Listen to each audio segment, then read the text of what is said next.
We're talking with Gordon Chang, who's an expert on China and really a true American patriot and just a tremendous human being and a great friend.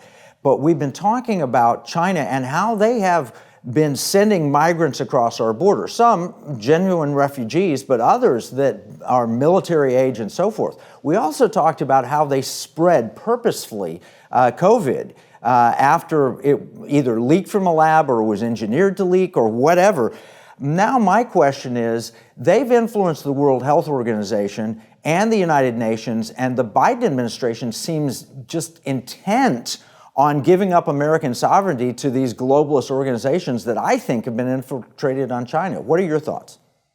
Oh, absolutely. And we can go to January 2020, which was a critical month.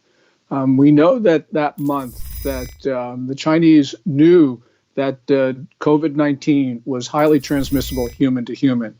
And what they did was they told the World Health Organization that it was not. And the WHO on January 9th and on January 14th, one in a statement and the other in a tweet, told the world that COVID-19 was not readily transmissible human to human.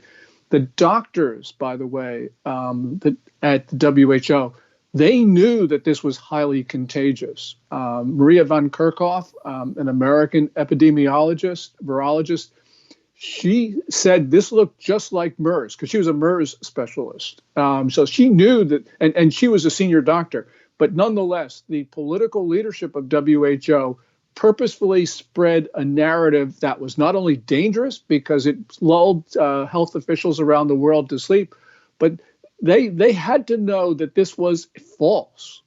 So, you want to talk about deliberate taking of life without justification? I call that murder. China murdered nearly 7 million people, and they did it through, among other things, the World Health Organization. Yeah, it's a form of elite capture. And speaking of murder, what they're doing with the Uyghur population with forced organ harvesting and things like that, that's obvious murder. But this elite capture idea, when they were spreading the disease, I remember Nancy Pelosi and other politicians, American politicians, go out and hug Chinese people in Chinatown and San Francisco. The same people that a few months later were demanding that we lock down, wear masks, and hide ourselves and stay 6 feet apart from family members, were encouraging in the early days because of this false narrative and the elite capture that the Chinese have obtained. I'm worried about elite capture because every time I read your Twitter feed, it's obvious they're preparing for war, and yet we're preparing for peace. And I think that's a real disconnect. What is the role of elite capture in spreading this CCP, disease?